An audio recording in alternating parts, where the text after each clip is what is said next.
Let's start the example 2.9 in combined power. Combined ये नहीं बोले कंबाइंड साइकिल है, आगे भी पढ़ लो भाई सवाल। पावर एंड प्रोसेस मतलब क्या है कि पावर साइकिल है, एक स्टीम साइकिल है जहाँ पे पावर जनरेट हो रही है, and there is a process plant मतलब प्रोसेस हीटर का सवाल है, को जनरेशन कहलाता है शायद ये। The boiler generates 21,000 kilogram per hour of steam. ये क्या है, mass of no mass flow rate of steam दिया हुआ है, ठीक है। किलोग्राम पर आवर को अगर आप कन्वर्ट करते हो सेकंड में तो that will be 21,000 divide by 3600, तो किलोग्राम पर सेकंड है, ये बनेगी जो भी बनेगी आप यूज़ कर लेना। अच्छा भाई, ये जनरेट हो रही है एट P1 दिया हुआ है, T1 दिया हुआ है, सही है। बॉयलर का आउटलेट का प्रेशर 1, T1 गिवन है, बोलो चार्ट से आराम से चीज़ें निकल जाएंगी। Part of steam goes to a process heater which consume. अब क्या हो रहा है कि भाई बॉयलर के फ़ौरन बाद, ये गौर से सुनना यार, वर्डिंग बहुत ज़रूरी है आपके हर सवाल में ना, कॉन्सेप्चुअल है wording. A part of steam goes to the process heater, इसका मतलब क्या है कि बॉयलर के बाद जो टरबाइन में आपका जाता है ना, उससे पहले ही आपने ब्लीड कर लिया है प्रोसेस हीटर में लेके जाने के लिए, प्रोसेस हीटर में लेके जाने के लिए। प्रोसेस हीटर के बाद हमेशा क्या लगा, पंप लगा होता है। अब क्या है यहाँ पर कि कंज्यूम्स 132.6 किलो वाट, इसका क्या मतलब है कि WL दिया हुआ है, पिछले सवालों में WL से रिप्रेजेंट कर रहे थे, मैं अभी भी इसको WL से कर रहा हूँ। मतलब वर्क डन ऑफ, जो वर्क डन यूज़ हो रहा है आपका किसका, प्रोसेस हीटर का। प्रोसेस हीटर अगर ये 0.1 है और यहाँ भी 1 ही होगा पॉइंट, ये सारे, क्योंकि कोई बीच में चीज़ नहीं है, सिर्फ पाइपिंग है, पाइपिंग में आप पॉइंट्स नहीं चेंज करते, सही है। और इसके आउटलेट का 0.2 है, तो हम कह सकते हैं कि mass flow rate into H1 minus H2 का जो वर्क डन है, जो work done of process heater है वो गिवन है हमें यहाँ पे, ठीक है। With steam leaving the process heater at 0.957, इसका मतलब अगर ये 0.2 है तो 0.2 पर जो क्वालिटी है ये गिवन है 0.957। और हमेशा याद रखना क्वालिटी बहुत इंपॉर्टेंट है, अगर क्वालिटी 1 है तो सैचुरेटेड वेपर पे लाई करेगी, अगर क्वालिटी इससे कम है तो इसका मतलब लिक्विड वेपर मिक्सचर के अंदर कहीं लाई करना चाहिए आपका जो पॉइंट है, ये मैं बाद में बताता हूँ क्या एट 70 बार। अब यहाँ पर ये सीन है कि जो क्योंकि प्रोसेस हीटर मैथमेटिकली फिजिकली जो आप डायग्राम में देखते हो वो एज अ कंडेंसर के तौर पे काम करते हैं, असल में बहुत अलग चीज़ है, लेकिन डायग्राम के मुताबिक आप कर सकते हो कि एज अ कंडेंसर का मतलब ये कि इनलेट आउटलेट का प्रेशर सेम है। इसका मतलब कि अगर P2 का प्रेशर 17 बार है तो P1 का प्रेशर भी 17 बार होना चाहिए, सही है। बॉयलर का इनलेट आउटलेट भी सेम हो गया और प्रोसेस हीटर का इनलेट आउटलेट का प्रेशर भी सेम है। बार बीइंग थ्रॉटल टू 3.5 बार, ओ हो भाई, ये लफ्ज़ हमेशा याद रखना। थ्रॉटल हमेशा हम तब करते हैं किसी भी चीज़ को, थ्रॉटलिंग तब करते हैं जब एक जगह से हमने आपके फ्लो को पीछे लेके जाना हो, ठीक है। थ्रॉटल तब करते हैं, और आगे लेके जाना है तो हम लोग क्या करते हैं, पंप यूज़ करते हैं। हमें पता है हमेशा एक प्रोसेस हीटर के बाद हमेशा पंप लगता है, प्रोसेस हीटर का पंप लगता है जो उसको बॉयलर में लेके जाता है। लेकिन अगर मैं चाहूँ कि यार मैंने पंप लगा के आगे नहीं लेके जाना, मैं चाहता हूँ कि पीछे कहीं मिक्स कर दूँ, तो मैं यहाँ पर थ्रॉटल वॉल्व लगा दूंगा जिसकी वजह से वो पीछे जाएगा पानी, ये हमेशा याद रखना। अब पीछे कहाँ जा रहा है ये आपने गौर से देखना। The remaining steam flows through an high pressure turbine which exhaust at pressure of 3.5 बार, मतलब जो रिमेनिंग हीट जो थोड़ी सी यहाँ चलेगी, जो रिमेनिंग थी वो हाई प्रेशर में सुकून से चलेगी, और इसके बाद हाई प्रेशर में एक्सपेंड होने के बाद इसका जो प्रेशर बना वो बना 3.5 बार। यू कैन कॉल इट 0.23, जो भी आपने बोलना है आपकी मर्जी है।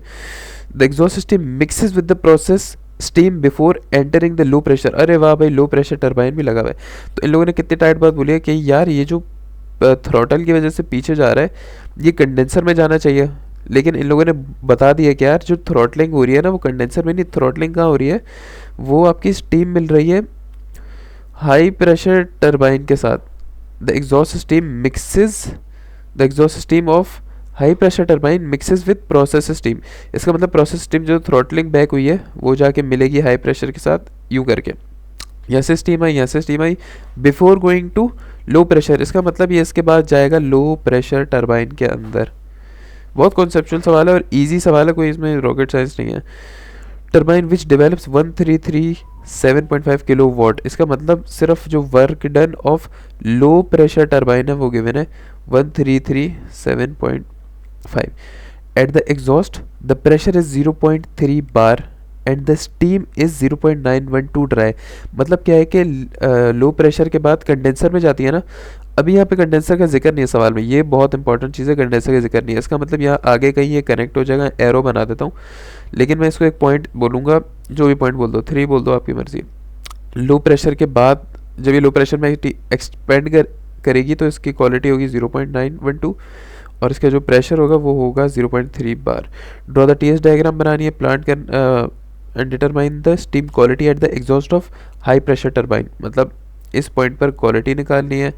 The power develop by the high pressure turbine, मतलब डब्ल्यू टरबाइन निकालना है अपने, work done of turbine, power और टरबाइन की बात है शायद, और isentropic efficiency of the high pressure turbine. अब ये गड़बड़ है यार, ये जो एंड चीज़ दे दी है ना ये गड़बड़ है। इससे ये हमें पता चल रहा है कि जो आपका हाई प्रेशर टरबाइन है ये आइसेंट्रोपिक है। ओके, तो वो डैश डैश वाला सीन आ जाएगा। तो ये मैंने सवाल समझा दिया, घबराने की जरूरत नहीं, इजी सीन है, आराम से समझते हैं इसको। तो इसकी डायग्राम देखते हैं, डायग्राम कुछ इस तरह की बन रही है। ये इसके नीचे का ही है, सही है, इसके नीचे करूँगा डायग्राम आ जाएगी। ये इसकी डायग्राम है।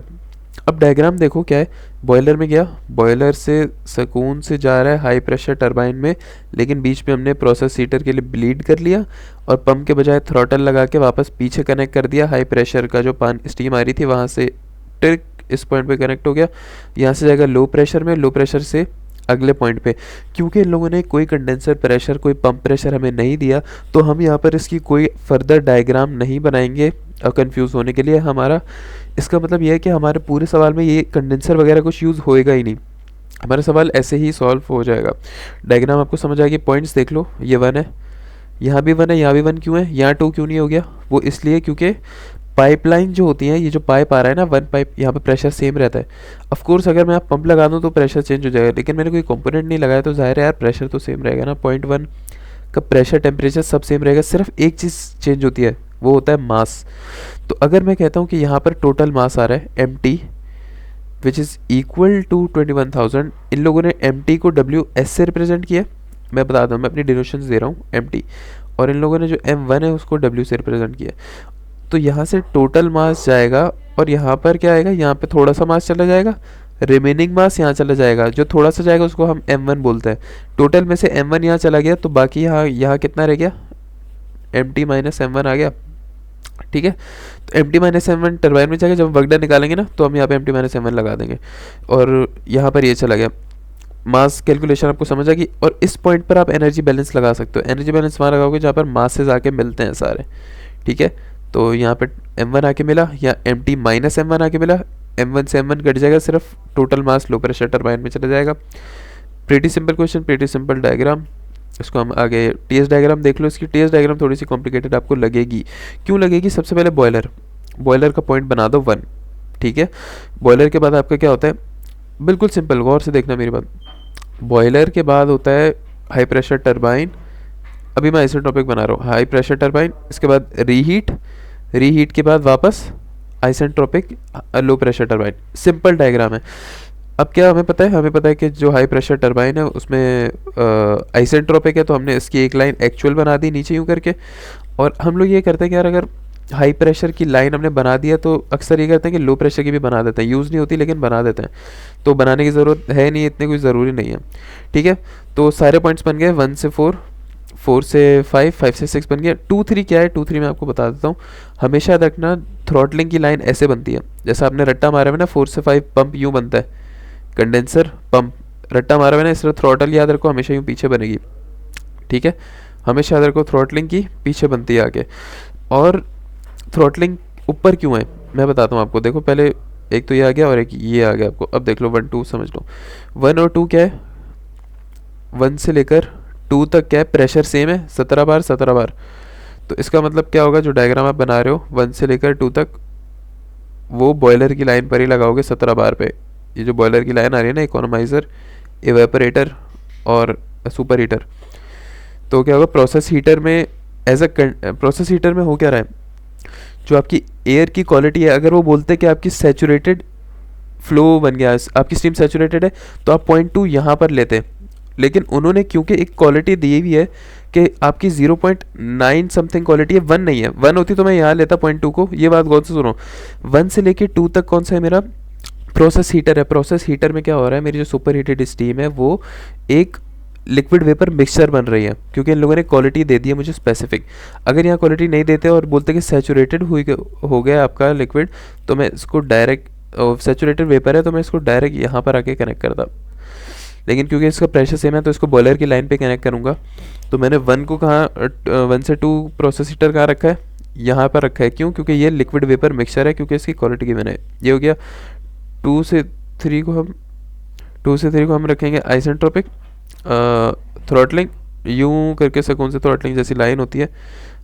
2 से 3 जहाँ पर H2 बराबर होगा H3 पे, थ्रॉटलिंग पे हमेशा एंथैल्पी बराबर होती है, याद रखना, प्रेशर चेंज होता है। ठीक है, तो थ्रॉटलिंग की लाइन आगे आपकी 2 से 3 यहाँ पर।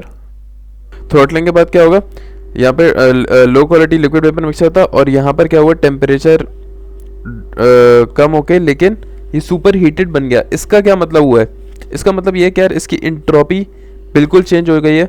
ये लिक्विड वेपर मिक्सचर से प्योर वेपर बना है। क्यों?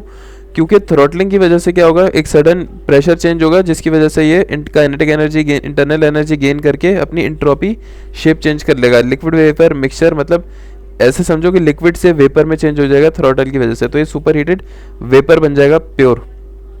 ओके, तो यहाँ पे 3 आया, यहाँ से 4 आया, ये दोनों मिलके यहाँ पर 5 में आ गए, और 5 से फिर ये 6 में आगे से सॉल्व होगा। ठीक है, चलो भाई स्टेट 1 में आ जाओ। स्टेट 1 में आपको पता है P1 T1 गिवन है, मोलियर चार्ट पर जाओ, H1 आ जाएगा, S1 आ जाएगा। ओके, P1 T1 आपको गिवन है, H1 S1 आ गया। H2 की अगर बात करोगे तो हमें पता है यहाँ पे जो कोई भी चीज़ लिक्विड वेपर मिक्सचर के अंदर होगी तो इसको आप निकाल सकते हो H is equal to HF plus X HFG। ठीक है, ये निकलेगा आपका स्टीम टेबल से। प्रेशर आपको पता है 17 बार के टेबल में जाओ, 17 बार के टेबल में जाओ, तो भाई आपको यहाँ पर क्वालिटी दी हुई थी यही HF plus X HFG। Steam table में जाओ, 17 बार पर जाओ, HF निकालो, HFG निकालो, और X आपको गिवन है, X2 आपको क्वालिटी सवाल में गिवन है। यहाँ पर वैल्यू डालोगे तो एंथैल्पी ऑफ 0.2B आ जाएगी। हमें पता है कि थ्रॉटलिंग से पहले और थ्रॉटलिंग के बाद, हमें पता है थ्रॉटलिंग से पहले थ्रॉटलिंग के बाद का एंथैल्पी सेम होती है, तो H2 बराबर है H3 के, तो ये H3 भी यहाँ पर हमारे पास आ गया। और हमें क्या गिवन है, हमें पता है कि लो प्रेशर टरबाइन, अच्छा ये जो एक्चुअल आइसेंट्रोपिक है ये वैसे ही बस बनाते हैं, हमें सिर्फ ये गिवन है कि high pressure is isentropic efficiency. सही है, तो हाई प्रेशर में ही सिर्फ ये होगा, लो प्रेशर में ये बस बनाते हैं। तो सॉल्व आप इसको नॉर्मली करोगे बिल्कुल।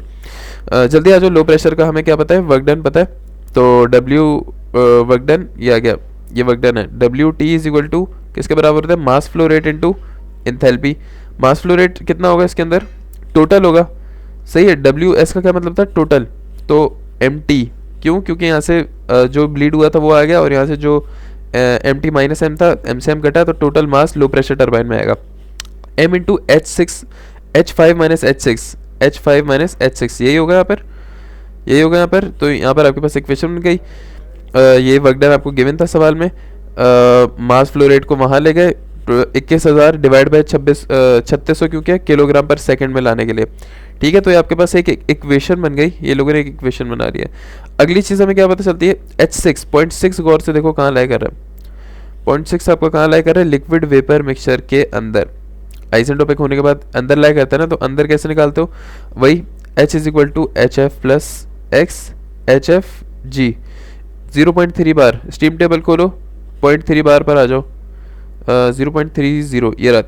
यहाँ पर आप HF की वैल्यू, ये HF है, इसके बराबर में HFG है। ओके, तो ये HF की वैल्यू पकड़ो, ये HFG की वैल्यू पकड़ो, 289,233, तो 289,233 क्वालिटी आपको गिवन है लो प्रेशर टरबाइन के बाद। यहाँ से H6 आ जाएगा। सही है, H6 की वैल्यू यहाँ पर डालो, H5 आ जाएगा आपके पास। अब H6 H5 आ गया। अब आपको चाहिए कौन सी एंथैल्पी, अब इन लोगों ने यहाँ पे आइसेंट्रोपिक इसको सिर्फ सॉल्व किया, ये एंड में आपके काम आएगा। ये क्यों सॉल्व किया हुआ है, क्योंकि हमें पता है कि S1 बराबर है S4S के, एंट्रोपी इसके बराबर है। सही है, S1 बराबर है S4S के, हमने शुरू में S1 निकाल लिया था, तो इसका मतलब हमें 0.4 पर प्रेशर भी पता है और S4S भी पता है। मोलियर चार्ट पे जाओ, प्रेशर और एंट्रोपी दोनों को मिलाओ, यहाँ से एंथैल्पी क्वालिटी ये दोनों चीज़ें निकाल लो।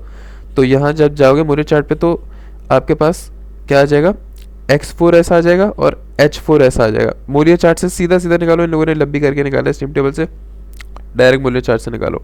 ठीक है, और आपको क्या पता है भाई, ये स्टार्टिंग में ही बताया था, ये वाला वर्क डन ऑफ किसका, सॉरी ये वाला नहीं, जो सवाल में मैंने ऊपर बताया था, ये रहा work done of process heater given है। प्रोसेस हीटर में जो मास है वो जाएगा M1, m1 into h1 minus h2, सही है। तो जो प्रोसेस हीटर का वर्क डन होगा वो m1 into h1 minus h2 ये गिवन है आपको। h1 आपको पता है, h2 आपको पता है, तो इसमें जो मास गया है वो आपको दिख गया कि भाई इतना मास गया है प्रोसेस हीटर के अंदर, बाकी मेरा टोटल मास है। तो हमारा टोटल मास को जब किलोग्राम पर सेकंड में कन्वर्ट किया, 21,000 गिवन था ना, तो ये आ गया। तो हम, क्योंकि हमने आगे इसकी ज़रूरत नहीं है, छोड़ दो, सही है। तो आपका जो m1 है वो ये रहा, और m टोटल है वो इतना है, ये प्रोसेस हीटर में गया है, ये आपका टोटल मास था। एनर्जी बैलेंस अगर मैं लगाता हूँ यहाँ पर, तो एनर्जी बैलेंस आपको क्या दिख रही है, 3 + 4 = 5। 3 में कितना मास है, इसमें मास है m1। 4 में कितना मास है, 4 में mt माइनस m1। और 5 में कितना है, 5 में टोटल मास है, ठीक है। इंथैल्पी लगा दो, इंथैल्पी 3, इंथैल्पी 4, इंथैल्पी 5। इस तरह आप यहाँ पे एनर्जी बैलेंस ये लगा लिया आपने, इंथैल्पी 4, इंथैल्पी 3, इंथैल्पी 5, और इसमें m1 आ गया, इसमें m टोटल माइनस m1 आ गया, और इसमें m टोटल आ गया, ठीक है। यहाँ पे इनकी वैल्यूज डालो, ये वाली m टोटल m1 की, और h3 की, h4 की, h5 की, सबकी वैल्यू डालो। h3 और 5 की वैल्यू डालो तो h4 आ जाएगा आपके पास, ठीक है। क्या आएगा आपके पास यार, h4 आएगा ना, क्या आएगा, सही है, आपके पास h4 आ जाएगा। ये आपके पास h4 आ गया। अब आपके सवाल में रिक्वायरमेंट क्या है, सवाल में इन लोगों ने मांगा हुआ है आपसे कि आप निकालें steam quality eight exhaust of high pressure turbine, और हाई प्रेशर टरबाइन में मेरा 0.4 है, 0.4 पर आपने क्वालिटी निकालनी है x। कैसे निकालोगे, प्रेशर आपको गिवन है 3.5 बार, इंथैल्पी आपने 0.4 पर निकाल ली, एक्चुअल इंथैल्पी 2638 मोलियर चार्ट पे जाओ, इंथैल्पी और प्रेशर को मिलाओ, वहाँ जाके क्वालिटी और एंट्रोपी निकाल लोगे आप, सही है। ये आ गई आपकी क्वालिटी। इन लोगों ने स्टीम टेबल से निकाली। स्टीम टेबल से निकालने का क्या तरीका है, ये देखो 0.4 लाई कर रहा है कहाँ पर, liquid vapour mixture. Liquid vapour mixture में कैसे निकलता है, HF + X HFG, सही है, और = H। H आपको पता है, H4 आपने निकाल लिया है, HF स्टीम टेबल से निकालो, HFG स्टीम टेबल से निकालो, तो X की वैल्यू आ जाएगी आपके पास। दोनों तरीक़ों से निकाल सकते हैं, कोई मसले की बात नहीं है, ठीक है। तो यहाँ पर आपके पास वो आ गई, क्या कहते हैं, क्वालिटी आ गई यहाँ पर x4, ठीक है। अब मांगा हुआ है work done of turbine. Work done of turbine, high pressure turbine का वर्क डन क्या होगा, हाई प्रेशर टरबाइन में देखते हैं भाई। मास फ्लो रेट क्या जा रहा है इसमें, total mass minus m1 into delta h, h1 minus h2, ये होना चाहिए work done of h1 minus h4, sorry, work done of high pressure turbine यही होगा भाई, यही रखा है यहाँ पर, h1 माइनस h4, वैल्यूज डाली, वर्क डन ऑफ टरबाइन। अब वो जो ऊपर आइसेंट्रोपिक निकाला था ना, उसको हम अब यूज़ करेंगे यहाँ पर। Isentropic efficiency of turbine, efficiency किसके बराबर होती है, delta H actual upon delta H isentropic, सही है। हमें H1 पता है, H4 पता है, H1 पता है, H4 S पता है, सारी चीज़ें पता है। यहाँ पर आपकी एफिशिएंसी आ गई, सवाल ख़त्म हो गया। बहुत आसान सवाल है, एक चीज़ कंफ्यूज कर सकती है बस, ये एफिशिएंसी वाला आइसेंट्रोपिक वाला सीन, सही है।